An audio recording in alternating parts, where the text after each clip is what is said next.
and welcome. Welcome back to Unapologetically Black Unicorns. And as usual, I have wonderful guests.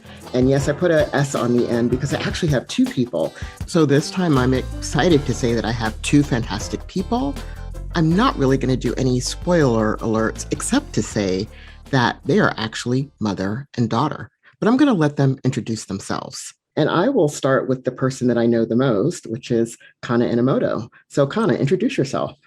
Hey, Karis, thanks so much for having me. I'm Kana Enomoto. I am Director of Brain Health at the McKinsey Health Institute, where I get to do a lot of very cool stuff to advance behavioral health around the world.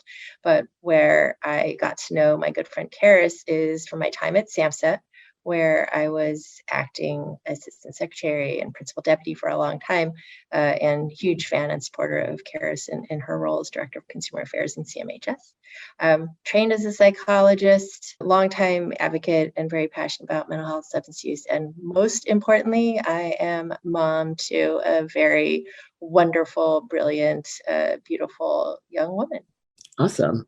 My name is Reina Chiang, and I am I don't have like a fancy title or anything or like fancy degree background, but I am a freshman in college at San Diego State, and I also am an advocate for mental health as well. Very cool. And you do have a fancy title. It's called student. Okay, it is a very fancy title. And you know what? We don't really go by titles here anyway. We're just all people, and we're here having conversations about, things that are important to us and things that either have impacted us personally or the work that we do. So those are the most important things in these conversations. So thanks for doing the introductions. And, we really are going to talk about sort of where everybody's focused these days, which is on 988 and crisis system reform. That seems to be where the money is, where the conversations are, and of course, changing that national suicide prevention lifeline from a very long waiting 1-800 blah, blah, blah to a 988. I can remember 988. Everybody can remember 988. So we're going to talk a little bit about kind of what's happening in that world, but more from a personal experience. And Kana and Reina were, I'm going to use the word humble enough, I think is the word I want to use, to discuss their personal experiences when crisis kind of showed up in their home. And these are like, folks who do this work, at least for Kana, as a provider type, if you will, and trained, as well as an administrator. So Kana, not to kind of regurgitate everything or rehash everything, sort of what was your sense of what was lacking when your daughter was having a crisis situation? Yeah, it is humbling. So I appreciate you using that word, Karis, because a lot of times when we talk about what we've been through, people say we're very brave. And when we say it's brave, then we are actually saying that it's something that we shouldn't talk about and that you have to be brave to talk about. And if I had talked about when she broke her leg and we went to the emergency room, people wouldn't say, wow, that's so brave to share that story. Mm-hmm. And what I do recognize is, so Reina did have some mental health challenges that resulted in a crisis, got referred to the emergency department. I didn't feel like that's where she needed to be, just because I have been in this field for so long.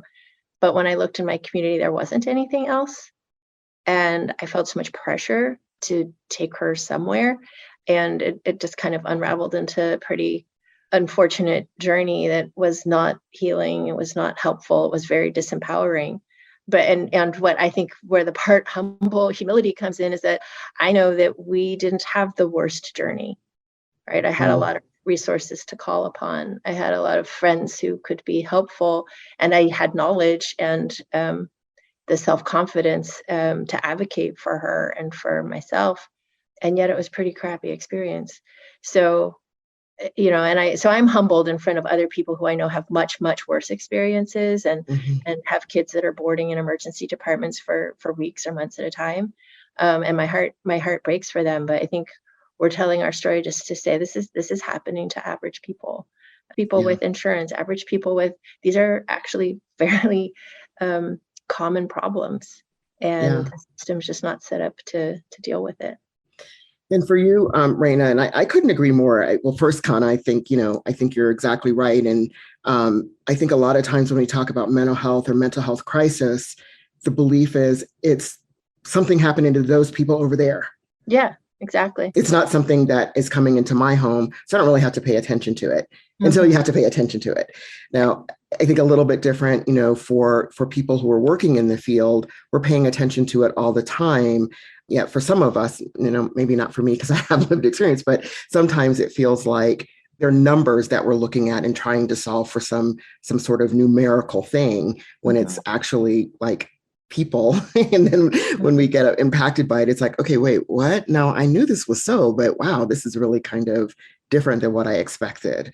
I mean, these are things we knew about, that people may not have insurance or that there was ER boarding and all this kind of stuff. Was it surprising to you when it actually happened, though? Do you know what I mean? Oh yeah, 100%. 100%. I mean, it was surprising to me when I looked in my county's directory and couldn't find a mobile crisis team that could serve kids. Or, Yeah. There was a crisis respite, but it was only for adults. And I live in an incredibly sophisticated, well-resourced county. And even they weren't delivering kind of best practice care from what I could tell. And it certainly wasn't easily accessible. And when I called my insurance, they were like, go to the emergency room. So I guess we have knowledge, right? Like from in the field of what this best practice is. But then when you actually need it and look for it and you realize, oh, wait, this is not at scale at all. That was, I was like, what have I been working for all these years? Yeah. And Reina, was this shocking to you when you were going through your experience and it was like, wait, I have to go to an ER and you're hanging out in the ER for days and then you end up in inpatient. Were you in? No, tell me about the ER experience. I don't want to put words in your mouth. So tell me a little bit about the ER experience. Yeah, so I went to the ER. I had to go to the emergency room 3 times. The first time I was there, I stayed there for 3 days because they couldn't find me a bed in any psych unit. And so I was in the emergency room for 3 days under suicide watch. And then I was able to get a bed at an inpatient unit. And then for the subsequent times, I was able to get beds almost within the 24 hours of me checking into the emergency room. I was able to get a bed in an inpatient unit. So I went inpatient 3 times. Yeah. And the other 2 times I stayed for a week, but the first one I was only in there for a day. Wow. So when you're in the ER for 3 days under that lovely observation, which I have had, so just so you know, been there, done that. I was at a much older age, I will admit, but I always thought of that time as, I hate to say, wasted time. You have me for 3 days and all you're doing is watching me? Yeah, I definitely don't felt know. It was a little bit, well, I felt like I was an exhibit in a museum almost. Like I was someone to be watched, someone to be observed, but not to be interacted with almost. Like look, but don't touch type thing. And it was very almost dehumanizing. Like they take you to the bathroom, they have to leave the door open, they watch you at all time while you sleep. You're in a room with a glass wall and they're just sitting right outside. It's like you're othered almost. And it's really kind of, you just sit there and you don't have any of your belongings with you. They take all of that away. You're not allowed to have guests that aren't family members. You're not allowed to hold a phone or play cards even. Yeah, or color. It was dull crayons sometimes and Oh my God. Yeah. and apple juice every few hours. But it wasn't, I was idle for however many days that I was there, and not necessarily bettering my mental health in any way, shape, or form through that experience. If anything, making it a little bit worse, just feeling so othered and ostracized by the whole thing. Yeah, and I wasn't receiving any treatment. I wasn't talking to any providers or doctors there. I was just simply sitting there getting watched by the nurses. Yeah. I think when you're talking about wasted time, Karis, I can see what you say, because basically they say, well, they release the beds, they know the bed census at 11 a.m. So the social worker calls all of the available, the local hospitals at around 10 a.m. And then they find out if there's going to be a bed open that day that she could get. And then if they say no, they just come back and tell us like, no beds today. And then we don't see them for another 24 hours. Like, that's it. That's like, that is the task of the day, is for someone to literally make phone calls to other hospitals, find out if there's a bed up. If not, we just wait another day. And there's no therapist, there's no peers visiting, there's kind of not really any note of encouragement, or even a self-help tool to give somebody, like just zero. And Wow. I know, obviously we know we can do better. Yeah, I mean, I think when I think of this experience, to me, it's really sad. I'll admit that, I went through this experience years ago, and again, at an older age, but years ago, but I'm hearing you recounting a story, Reina, that was very similar to mine from years ago. So not much has changed, in other words, which is sort of sad. And I don't how know. was it like when we were going through it? Is it similarly like trying to find a bed, trying to find a placement? Yeah, I didn't have to stay for that long. I think I was there for a day or two in order to find a bed. And during that time, I was in a locked room that had a glass window on it. They took all of my clothes and I had to wear like a hospital gown with my little booty hanging out. Okay, my booty's not that little, but it was hanging out. Um, and nobody would come and check on me. And there was a point, I'll never forget this. There was a point where I had to go to the bathroom so bad. And I thought, if I scream, they're going to think that's part of my symptomology and they're not going to understand that I'm trying to get their attention. If I bang on the door, they're going to think it's my symptomology. It's not that me trying to get someone to let me out to go to the bathroom.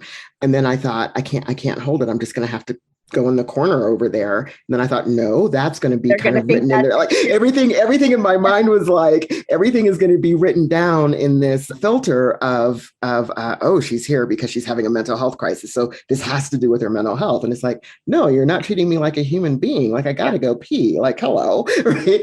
And so finally somebody did come and, I just, said, I've got to go to the bathroom. And as you said, Reina, they, walk you there. They stay outside. They're watching you. And I think for me, I kept thinking, what could we be doing at this time? Even if an ask were made and I wasn't able to do it, at least somebody asked, is there something that you would like to talk about? Is there someone you would like to talk to, as far as coloring or, writing in a journal or anything like that? Nobody asked me anything. Yeah, and then you pay for that. You pay a lot of money to sit there, right? For what service was offered, not really a lot of anything. So I think what I've sort of likened the ER to for mental health, I do not see it this way for medical conditions, because that doesn't happen when you have a medical condition in that way, right? But for mental health conditions, I think that time in the ER really is just about safety. It's not about care. It's just about keeping a person safe. And I think if we have that understanding, then we don't have, then maybe people wouldn't have an expectation of, well, something should be happening during all of this time. But I still don't even think that's the right way to frame it. It's just a way to frame it so people can kind of understand maybe, oh, okay, I'm here just for somebody to keep me safe. But at the end of the day, does that really aid in somebody's, recovery? And I don't think it does. And so even to reconceptualize, if somebody comes into an emergency room setting for a mental health condition, what are the possible services and or supports that could be offered to the person and their family member during that time while you're waiting for a bed? I think that's a better way to conceptualize it rather than say, yeah, it's for safety. Right. But even for safety, right? So Reina also has a really severe nut allergy. And so the other week she had a nut exposure, accidental nut exposure, and ended up in the ER. And yes, they were focused on, eventually they were focused on getting her stabilized and safe.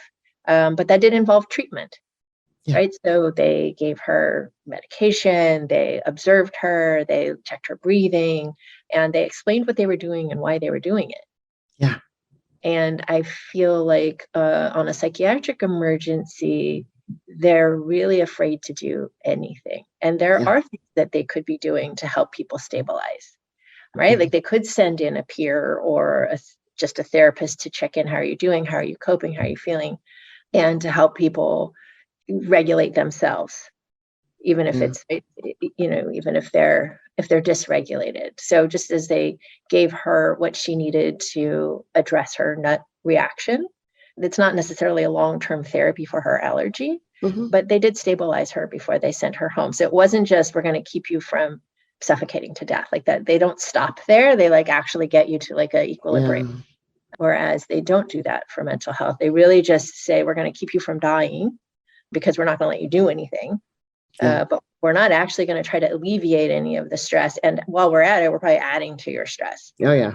Yeah. Like, I mean, someone watching you, like they don't ask, as to my knowledge, they didn't ask, does Reina have a trauma history? Is it Mm. okay for someone, a stranger, to watch her while she's in the bathroom? Because they didn't stay outside. They like Mm. where like the door is open when she's in Yeah. the bathroom, and they have to keep eyes on her. I mean, that would obviously be really difficult for some people. Yeah. Um, and there's not any inquiry like that. So there's not really a sense that they're actually trying to stabilize. They're just trying to get rid of you as soon as they can, which obviously can take days or weeks. Yeah. Yeah. When we tried to actually have peers in one of the hospitals, well, not one, but several here in LA. And I'm, I've heard this across the nation, so I don't want to like pick on LA in any way, shape, or form. But a lot of times, providers and administrators struggle with having peers, people with lived experience who are trained to provide support to others in ER or crisis settings because of the fear of, oh, the peer is going to get hurt. And I had to help explain that the peer has been in this situation before. So actually, because they've been in this situation before, it's almost like you have this sixth sense. And that's not really the right way to put it, but you have this sense of, yeah, I know why that person is angry and screaming and yelling and lashing out. And rather than me keeping distant, because sometimes what that person really wants is connection, but the behavior presents itself in ways that are like, well, I don't want to connect with that, right? But in fact, that's what the person really sometimes wants in their own way. And so peers are very, very good at that. And so a resource that could be used to help is actually not used because of fear of like liability or, some other stuff. So I kind of wish we could really expand the use of peers in ER settings. And when I was helping somebody, not in an ER setting, but an inpatient psychiatric hospital setting, I saw so many family members sitting, waiting for their loved ones as they were going through the assessment process. And I kept thinking, it'd be so cool if there were a family supporter here talking to that family member, especially if it's a first time, so that the family member could have a better sense of maybe what's going to happen, where supports are available for them. And I don't know, Kana, what do you think? I know my parents never got any orientation to what was happening. It's like I told them, hey, I know when I was born, my understanding is kind of the baby comes out, but an instruction book does not come out after, So I'm pretty sure that you did not get an instruction book about many things that would happen in my life, but they didn't know anything. And they called the hospital and it was a payphone. Anybody on the unit could answer the phone. And when people answered the phone, sometimes they had the ability to communicate, sometimes they didn't.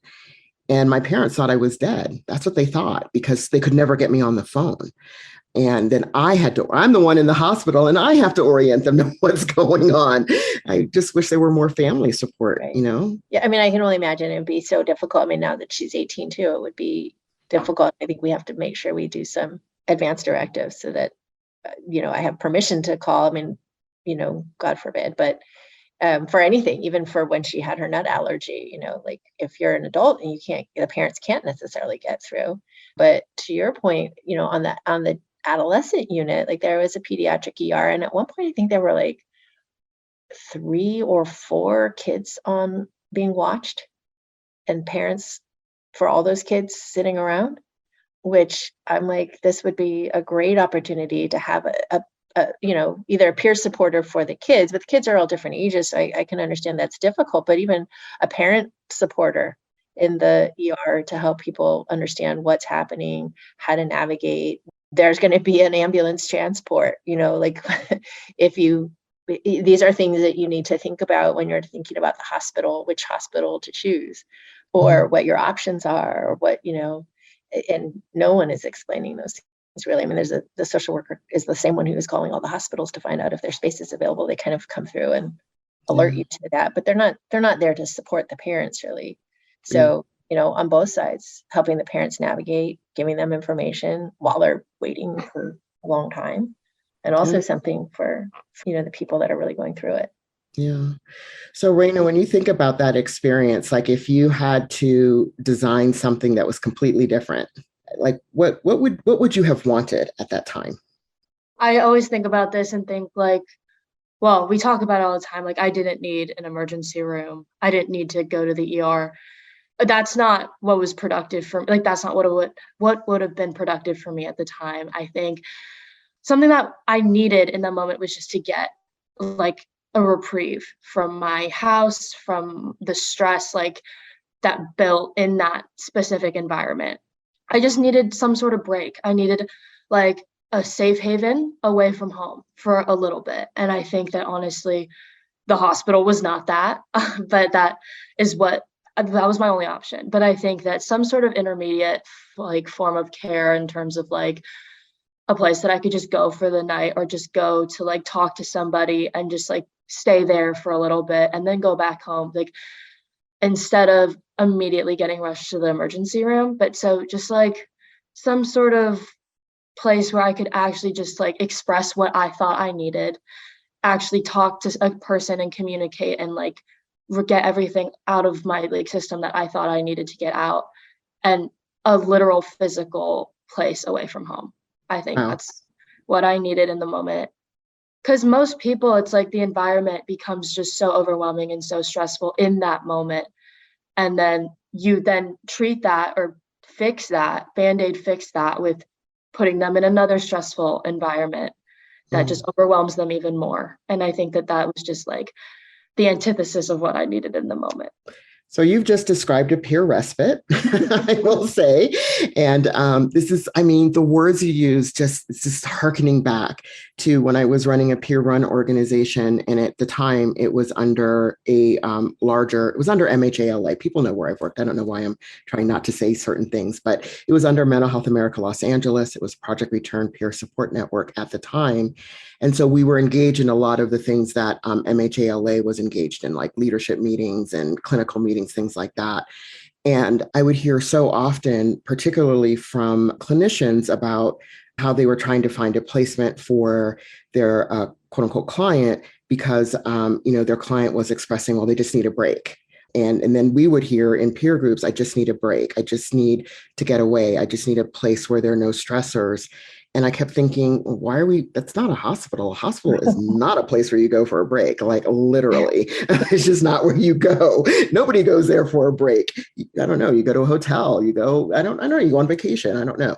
But I mean, I do. That's my sort of a wellness tool. Is I go to a hotel and hang out, especially a hotel where people know me, because yeah. And there's one where it's like, oh, here she is again, you know.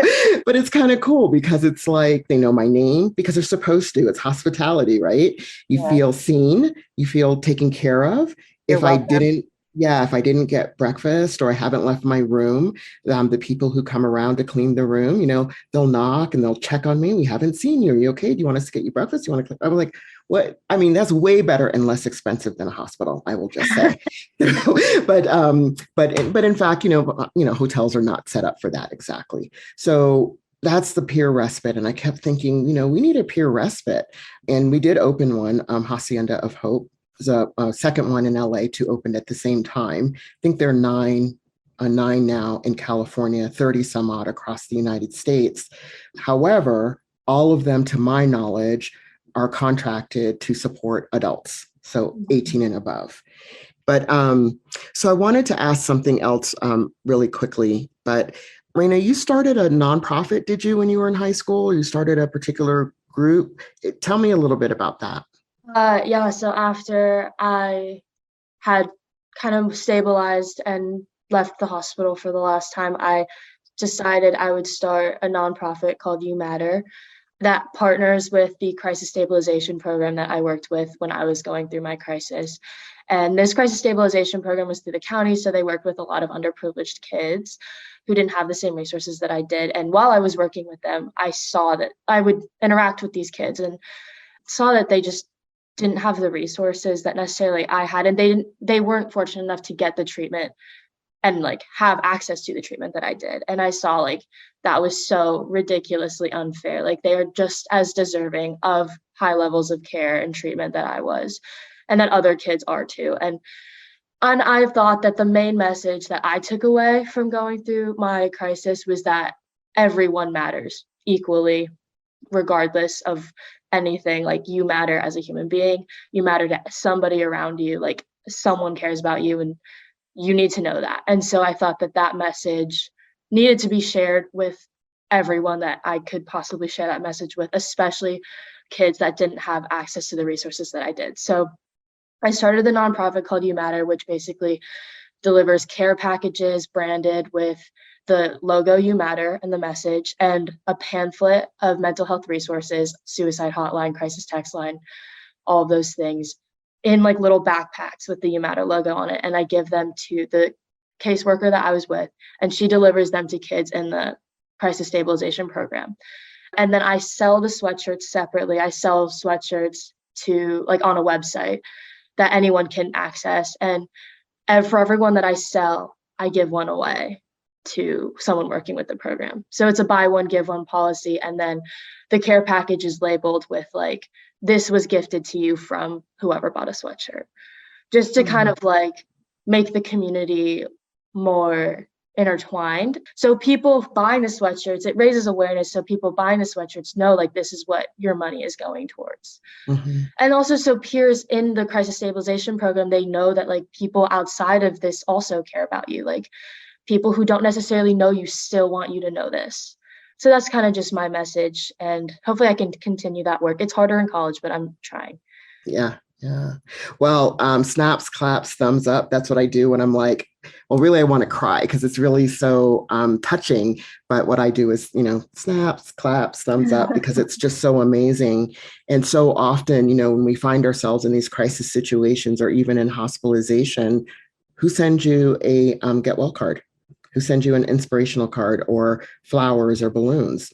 I never got any. I never saw any. When I had my first physical crisis, which was a thyroid and parathyroid issue, it was the first time I found myself in an ER for a physical issue, very similar to what you're talking about, the nut allergy. And the experience was so different. I was so afraid to go. My father said, no, you have to go. You might be having a stroke. We couldn't figure out what was going on. And so like an idiot, though, I drove myself there, because I didn't want to go in the ambulance, like a total idiot. I drive myself to the ER. They're like, how did you get here? I drove myself. So, I went to the back of the line. She's like, she's not so sick that, she couldn't get here. But at the end of the day, I'll never forget when they, said, oh, there's a big mass and we've got to take your thyroid out. And they said I had to stay overnight in the hospital. I burst into tears. I did not tell them about my psych history. I think they knew, but I didn't tell them. And I'll never forget when I started crying, one of the nurses, or I guess it was a nurse, put their hand on my shoulder and they said, do you not want to be in your room by yourself? Would you rather? We were really worried about you. You're going to be okay. We'll take care of you. We'll make sure you're okay. This is scary. And I'm like, nobody ever said that to me. Nobody ever even touched me when I had a mental health. They didn't even ask if they could touch me. And there was all of this compassion. I think that's the word. A lot of compassion and understanding. This is scary. We're going to help you through it. You're not going to be alone. We'll tell you everything that's going on. Yes, Kana, every single thing. It was just like, I was like, wait, what? This is so different. But when I had to have surgery, I got get well cards. I've never gotten a get well card. When I had a mental health crisis or was in a mental health hospital psychiatric unit, I never got a get well card. And suddenly I was like, and I don't give get well cards. Now I do, because I understand them. Right? I totally 1000% get the get well card situation now. And the surgeon was amazing. When I arrived home after the surgery, I had a get well card from my surgeon. Nice. You can't policy that. I wish you could. The other thing she did, when you're discharged, and Reina, you can tell me if this happened, and it happens, mental health and physical health, you get like a big wad of paper, right? All these things that you're supposed to do, where your follow-up is. When you're in the hospital for surgery, you get a folder, literally, with all this stuff in it. And she told me, first of all, you're still recovering, so you're not going to remember any of this stuff. Here's the folder of all this stuff. Here's the postcard with the 5 top things all of my patients have said that they couldn't remember. That was super important. And on the front was a butterfly talking about sort of this metamorphosis you're going through. And of course, the thyroid is shaped like a butterfly. So, I mean, it all was like so perfect. And I'm thinking, how do you policy that? How do you policy making sure that the discharge paperwork is, it's given to you at a time you're still in crisis. You're still working your way out of the thing that happened to you, and you're discharged from the hospital with a mental health condition, and you get a bunch of paperwork. And the only thing that they want you to really remember is this is your next appointment date. And that's kind of it. And there's not a lot in there, like you were talking about in your backpacks. So I think that is just so beautiful that it will change the experience, I think, of people who are in a crisis service, right? And that's the big thing. So I'm going to ask one last thing. Well, it's not going to be the wisdom dropping. We're going to get there. Kana, if you could imagine how things should look right now or could look in the future, what would you want to see? So my dream, which I think is not just a dream, it's a goal, right? Like, we're going to do this, is that everybody, regardless of the type of insurance that they have, will have access to an appropriate continuum of care. Because, I don't want this conversation to seem like we're bashing the emergency department or we're bashing inpatient. Like, those are the appropriate places for some people sometimes. Absolutely. And they save lives, and they have such an important role.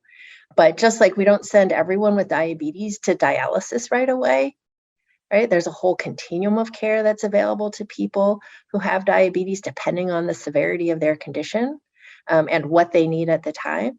And I think that's what we need for mental health and substance use crises, that we have this full continuum of crisis care, that peers are involved, that families are supported, that the people with lived experience are feeling empowered, heard, cared for, supported, welcomed, right? And that people understand what's happening and what their options are. And that, my big thing is that health insurance companies see that this is, it's the right thing to do. I mean, I think it also economically a better path, as we've shown with, some of our crisis now and other work has demonstrated it's also more cost effective, but it's more human.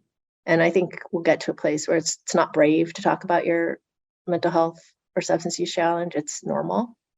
And that we care for these people with the same urgency, skill, and compassion as we care about people who are having a thyroid problem or a nut allergy. Yeah. I'm going to add one thing to that. I love that. And the other thing, if I had to say what I wish, I also wish that we could have the same amount of attention and funding to prevention. So I think so often there are things that can be done further upstream to help people so that crisis doesn't become the default where they can get the care. And I don't know, I think sometimes you hear prevention is like, well, you can't prevent a mental illness. And that's not even what I'm talking about right now. I'm just talking about how can we create places and spaces where people can, get the support they need earlier on, so that hopefully crisis can be diminished. I don't know if it'll ever be eliminated, but I think certainly diminished. And then that's equitable, right? It's equitable regardless of how much money you have, what color you are, where you live. Yeah, definitely. All right, so now we're going to do the wisdom dropping. Yee. All right, so this is where each of you get to drop a piece of wisdom for the audience, like one thing that you certainly want them to know. What would that one piece of wisdom be? And I will start with Kana. I think my piece of wisdom for families who are going through this is that the parents need to take care of themselves also. Because I think it's an extremely stressful experience. I mean, oftentimes we are part of the problem. So it's incredibly guilt-inducing and difficult. So I encourage people to seek out support. We talked about, kind of parent support offerings there are. For me, it was through individual therapy with basically a parent coach. But I would say, it's put your own oxygen mask on first, so that you can really be there and present for your family member. Awesome. Reina, what about you? I think mine would be mental illness and mental health crisis doesn't really discriminate.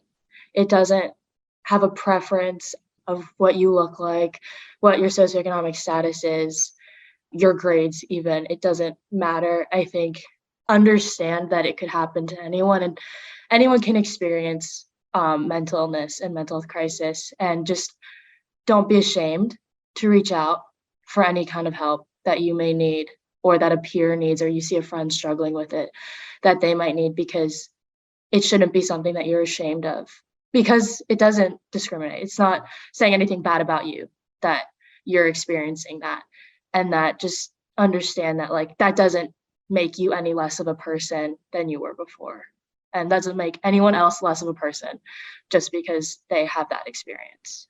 Yeah. Amazing. So thank you so much to both of you for joining me on Unapologetically Black Unicorns. And to our listeners, y'all know what to do. You got to comment, subscribe. Most importantly, though, I think is sharing. You know, people are really sharing just amazing, amazing information that other folks need to hear. So we hope that you share this episode with other folks. And until then, we'll see you next week. Thanks, Kana. Thanks, Reina. Thanks, Karis. Take care.